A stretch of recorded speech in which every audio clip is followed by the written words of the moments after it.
Good evening. Welcome to Northbeat. I'm Megan Roberts. Prime Minister Justin Trudeau was in Yellowknife today to announce more than $20 million for the construction of a new affordable housing complex in the city. But at a press conference in Sombiquet Park, he was peppered with questions about his government's response to wildfires this summer and the turmoil in the Middle East. Sydney Cohen was at that press conference, and she brings us this report. A new 50-unit affordable housing complex in Yellowknife. That was the promise Prime Minister Justin Trudeau made in a public appearance today. The building will offer 1- and 2-bedroom apartments to seniors, small families, and people who are homeless.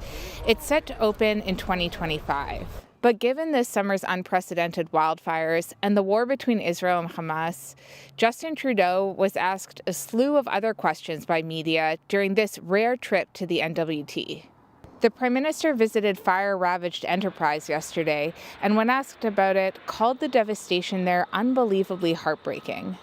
We are there to rebuild. We are there as partners to ensure that community continues to be strong and vibrant for decades to come as people rebuild. The fires threw into stark relief the territory's infrastructure needs, better highways and telecom networks. Trudeau said he knows that climate change will make disasters like wildfires and floods more common. We must make sure we're keeping communities and the people who live in them safe, knowing that it's going to get more difficult in the coming years, but this federal government will always be a partner to the territorial government and the municipalities. Trudeau did not, however, commit to any new infrastructure funding for the territory today. After the press conference, Premier Carolyn Cochrane said she was optimistic about the future of the territory's infrastructure, but not naive. I think, like I've said, we need stronger communication systems. We need more transportation out, more highways. I've never seen in my time in politics a highway getting built in one season. So I think, yes, that there is going to be more crises faced before we get the necessary infrastructure. But that doesn't stop us from starting. Today was the first time Trudeau has stood in front of a microphone since war broke out between Israel and Hamas last weekend. He addressed the conflict, saying Canada supports Israel's right to defend itself in line with international law, and condemned the Hamas attack. Trudeau also said Canada would provide $10 million in humanitarian aid to people in Israel and Gaza. Sydney Cohen, CBC News, Yellowknife. As you just heard from Sydney, the Prime Minister got a first-hand look at the impacts of this summer's wildfires yesterday. Many lost nearly everything in the outskirts of Hay River and in the nearby hamlet of Enterprise. That is where almost every structure burned down, and crews are still putting out hot spots. Juanita Taylor was there as Justin Trudeau met with people picking up the pieces. It's very hard to look at, but it's weird seeing everything in its skeleton. Charles Cadeau lost his home on August 13 when a wildfire tore through his community of Enterprise, destroying nearly all of it. Earlier today, he got to share that experience with the Prime Minister. I just told him that it's the same thing. It's surreal. This is a big deal. We've gone through the flood, we've gone through a fire in the spring, and then now this fire. Justin Trudeau, along with the territory's Premier and Member of Parliament, took a tour of the devastated hamlet. A small community of 100 people. The Prime Minister comes in here and talks to us, and he heard us. Now all he has to do is follow through. St. Amour says Trudeau promised him that he would help them rebuild and thanked him for his resiliency. The Prime Minister also met residents in Hay River, a town that nearly got hit by the same fire, evacuating its 3,800 residents for the third time due to floods and fires in just 2 years. Focusing funding on mitigation, right, and in the middle of a disaster, making sure that all those resources are available to all the communities. The fire chief showed him just how fast the fire swept across the South Slave, destroying everything in its path. An opportunity to see firsthand the extraordinary challenges this community has faced and overcome and is continuing to work hard to overcome. Trudeau finished up his visit, meeting with the chief and council of the Cutlo-Deche First Nation, where 18 homes burned to the ground this year. That's the CBC's Juanita Taylor reporting from Hay River. After a fatal vehicle rollover near Haines Junction on After a fatal vehicle rollover near Haines Junction on October 1st, residents are working to return a dog involved in the crash to its owner. As Mike Rudick reports, the American man grappling with the tragedy now has a glimmer of hope. Gary Stockwell's 26-year-old daughter, Macy Stockwell, was killed in the crash. Stockwell's dog, Mina, survived but went missing. So every day for 9 days consecutively, people of that community spent their own time walking the accident scene into the woods trying to find my dog.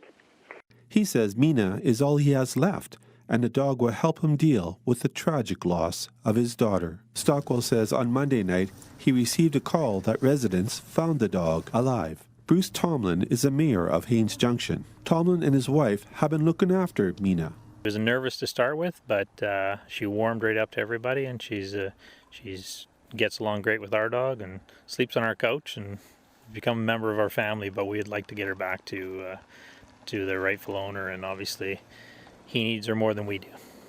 Tomlin says the community is now trying to get Mina to Fairbanks, where Stockwell can pick her up. He's had a massive loss in his life, and this is just a little bit of a thing that the village can do to maybe bring him a bit more comfort to him in his grief. That'll be so helpful. That'll be so helpful. Because it's a part of she's a part of my daughter too. She was our family. She is our family. Mike Rudick, CBC News, Haines Junction.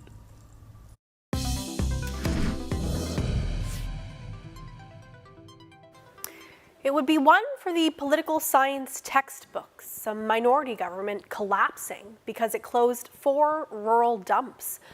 The leader of the Yukon NDP says that's what the Liberal government is risking. Chris Windier has that story. White says residents in the communities are clear. They want remote rural dumps nearest them to stay open. What they're all saying is they're happy to pay for garbage, but they're not prepared to drive more than 100 kilometers on a round trip to get rid of garbage. White says under the confidence and supply agreement, the government needs to consult, and meetings are still happening with officials and residents. So White says she's prepared to wait for now, but she says if she doesn't like the result, she's willing to bring in a motion that could topple the government.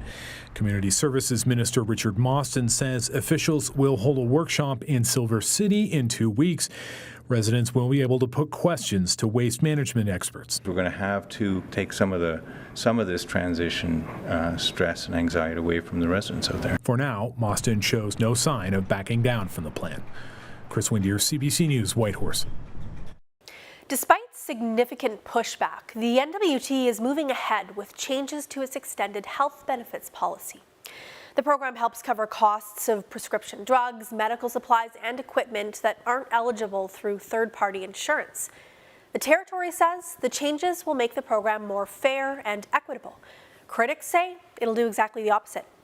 Frances Tessie Burns joins me now to tell me all about it. So Frances, let's start by going over the changes. What are they? So there are 2 major ones.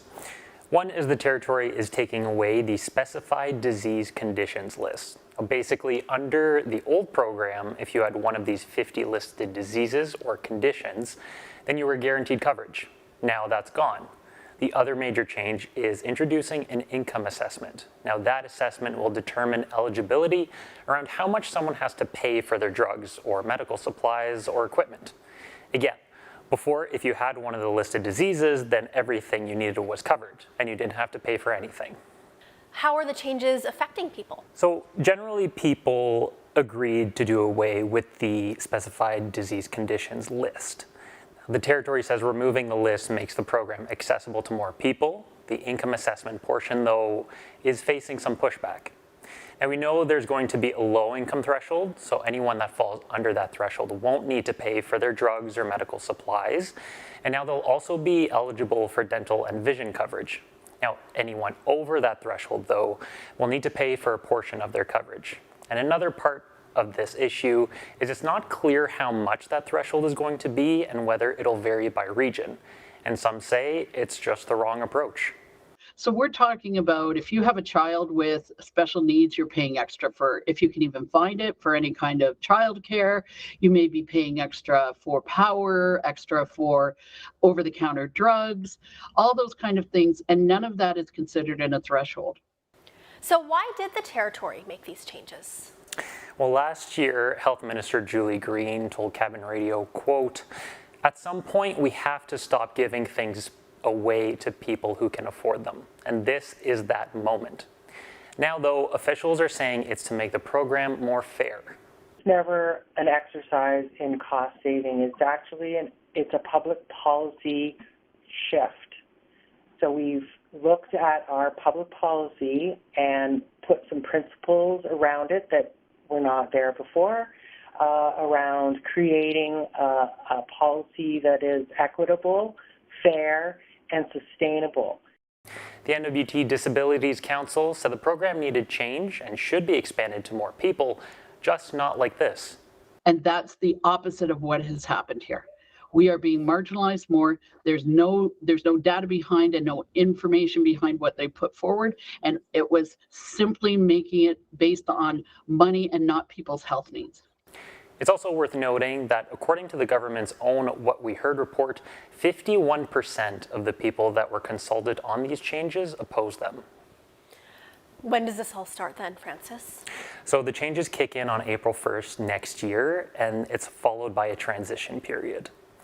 The NWT Pharmaceutical Association said residents should be given at least a year's notice about how the changes will affect them, but now that seems unlikely. Stacey Ridgely, who is the director of policy for the health department, said that they're working to get the income threshold out and other details to the public a few months before the changes kick in. Thanks for all your work on this, Francis. Thanks, Megan. Canadian North is teaming up with Mount Royal University in Calgary to try to address a shortage of pilots. It's a nationwide issue, but the additional challenges of flying in the north mean there aren't enough skilled pilots to meet the needs. Taylor Holmes reports. The head of Canadian North says they've got a job offer to make to all aspiring aviators here. A job with the airline, if students meet some conditions. The airline announced its partnership with Mount Royal this afternoon. Everyone, when you are accepted into the Mount Royal program, you will get a conditional letter of employment from Canadian North. You have to finish, you have to pass, and then you're going to be welcomed on board to Canadian North. Those accepted into the program will receive mentorship and training opportunities, with a particular emphasis on Inuit students. The goal is to encourage more education and work opportunities for Inuit in their own communities.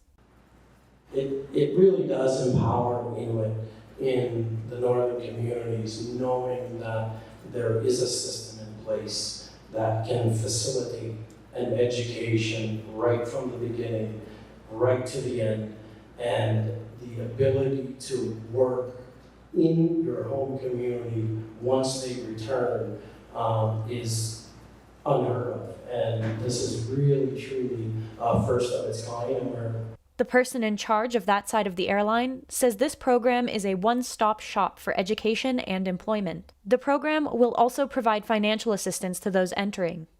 Taylor Holmes, CBC, Calgary.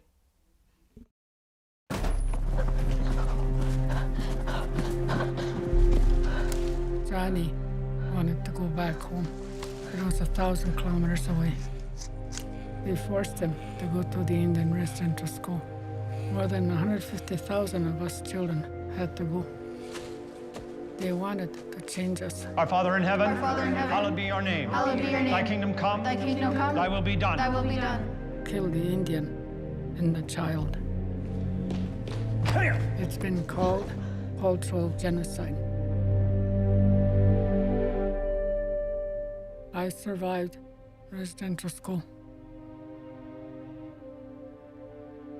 My brother Johnny did not. Chani Wenjack was one of thousands of children who died due to Canada's residential school system. More than 80,000 survivors and their families still live with its legacy today. Things are too good. I'm just scared that things will be taken away. Think of the education they will receive. You're going to see things you never forget.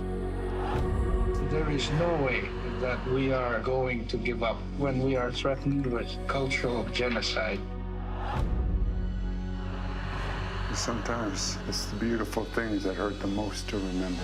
You promise me that you won't look back. You are our tomorrow. A lot happens overnight. Hey, good morning, Heather. Hey, good morning. How are you today? We're ready to go when you need to know. Good morning. I'm Heather Hiscox. We begin with breaking news, what we're learning from it. Like you see from behind us here, how big the fire is. Your connection goes back decades. You're giving me the hard questions. Yep. The heroes and the helpers. That is what we are here for. I found Canadians. I'm Heather Hiscox. Start your day with us on CBC Morning Live. I am in the best place in the entire world right now. Oh, I always play with fire. This is an epic fail. I'm obsessed with these. I am utterly speechless.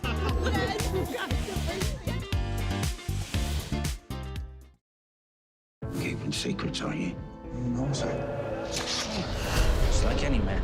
On the run. Whatever you're gonna do, you need to do it now. Hang on, guys. I'm sure you'll get some action, promise? We were failed by history. It's really important that we own our stories. Do you know what destiny means? There is no power greater than that of the people. I will not run away. My destiny is to rule this country. Victoria. Watch free on CBC Gem. Every week, the issues that matter to Canadians. These are acts of desperation. Connecting politics to people. Some people have lost everything. Join me for Rosemary Barton Live.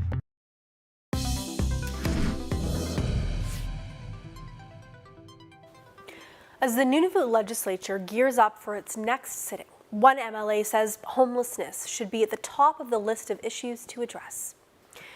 9 bills will be introduced this sitting, and a midterm review of the government is also scheduled. For MLA Janet Pitsulak-Brewster, one of the top issues this sitting will be taking a deep look at homelessness and what progress has been made to address it. It's one of 2 major priorities on her list for the upcoming sitting. We've been promised 3,000 units by 2030. And to date, the government of Nunavut hasn't made significant progress on that.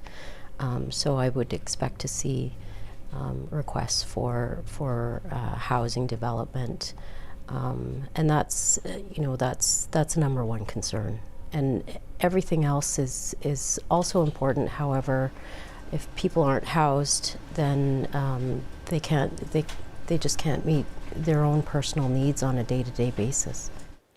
Brewster says she also wants MLAs to have an open discussion about how to improve child and family services and whether or not the minister in charge will apologize for the lack of care of children in Nunavut. That's after a blistering Auditor General report found the territory is failing to protect vulnerable children and youth. The fall sitting starts next Thursday and runs to November 9th. It marks the halfway point through the current government's term. Another apology to residential school survivors is in the works. This one to the Inuit of Nunatsiavut in northern Labrador. But the dates and the details haven't been released yet. The CBC's Heidi Adder has more. According to a post from Nunatsiavut's Department of Health and Social Development, Premier Andrew Furey will be traveling to Hopedale to apologize to residential school survivors. The Nunatsiavut government says nothing has been confirmed at this time, including the timing or details of potentially an apology in other Inuit communities. But the post says they are considering the first 3 days of November. If it does happen, this would be Furey's second apology to survivors this fall. 2 weeks ago, he was in Cartwright to apologize to residential school survivors from the Nunatsiavut Community Council. Both Nunatsiavut and Innu Nation blasted Furey over that move, saying Nunatsiavut is not an Indigenous organization, and called for the resignation of Provincial Minister of Indigenous and Labrador Affairs Lisa Dempster. Nunatsiavut's Health and Social Development Department is holding a community meeting in Hopedale tonight to discuss plans on who would accept the upcoming apology. Heidi Adder, CBC News, Happy Valley, Goose Bay. Just days from the 5-year anniversary of cannabis legalization in Canada, findings from a study were published on the potential health impacts. Christine Birak looks at what has doctors and others concerned. 5 years post-legalization, public health experts say more Canadians are using cannabis. Hospitalizations are up, and the drug is linked to some serious health concerns. So this is one of the things we need to take seriously and try to change.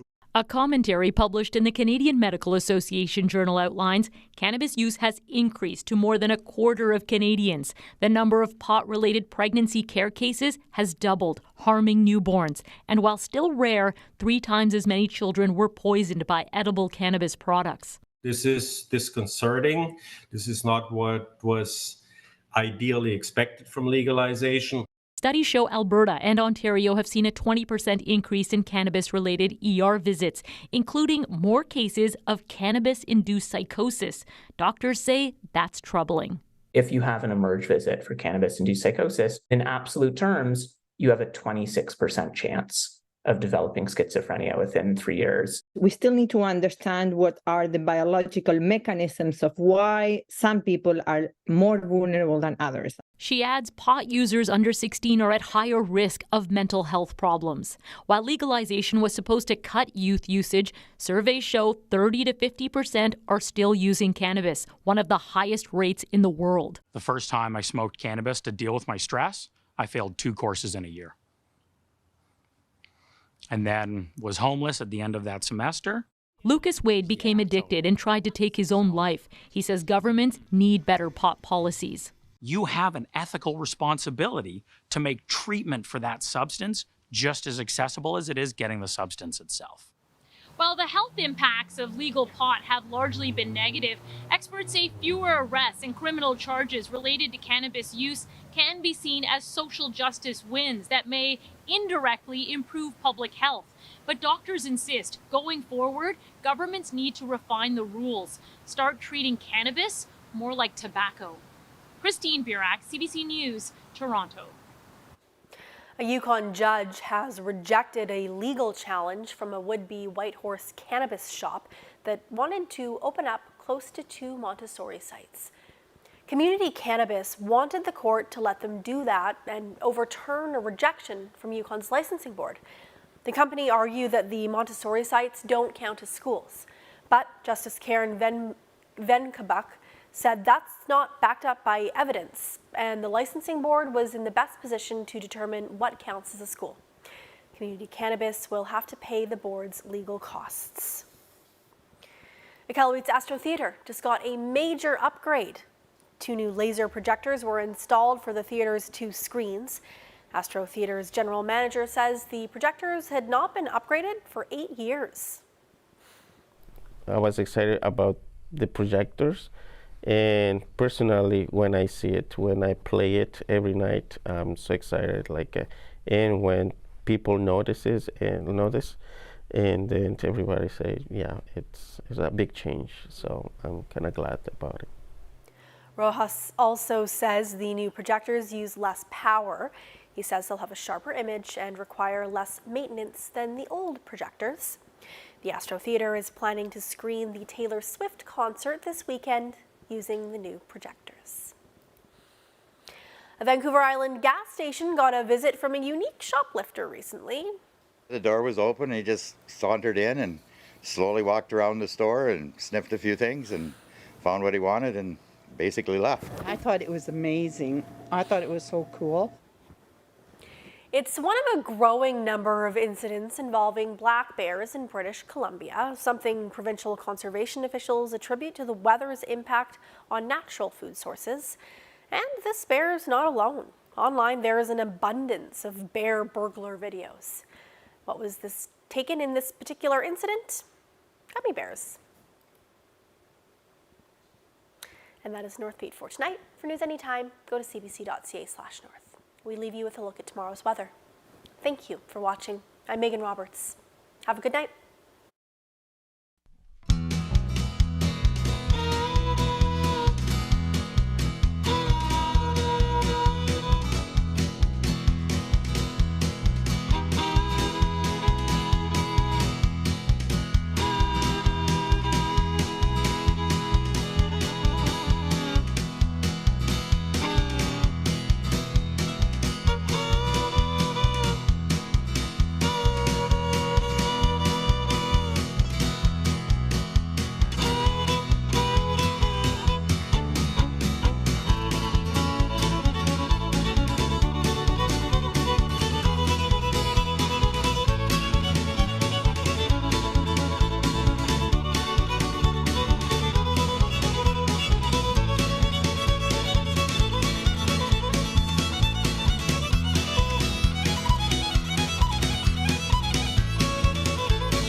Driving impaired destroys lives.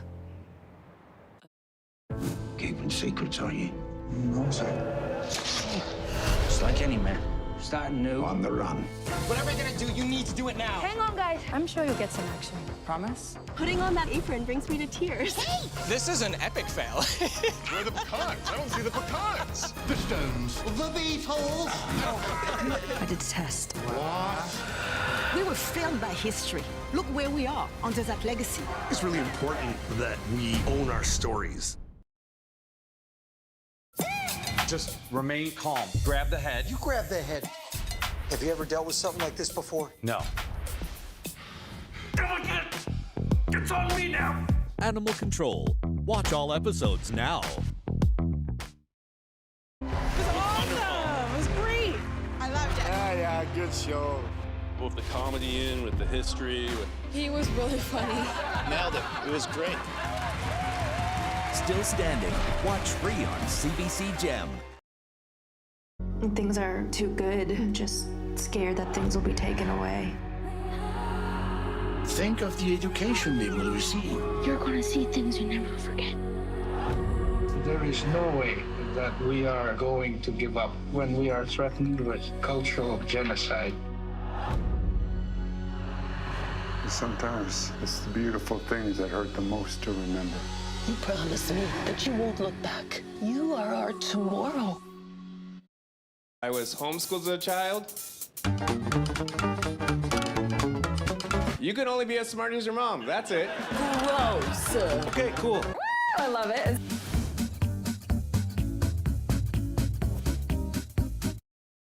I am Gagwege. My name means everything. Tom Longboats. I am Wolf Clan, Onondaga Nation. I've run many different races. I've run to survive and to be free.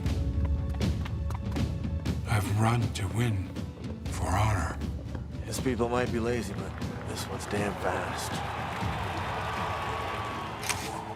My people respected our runners, people who carried important messages from village to village. I need a guide to the next post. Dispatch carrier, sir. I can get you there. God's sakes, man, slow down. Who do you think I am, Tom Longboat? No, sir. I am. Running makes me feel alive. It's everything. Tom Longboat was the first Indigenous person to win the Boston Marathon. He ran his way to international fame and became an inspiration to generations of athletes. We have an incredible show lined up for you tonight. Get the news you need without restrictions. Download the free CBC News app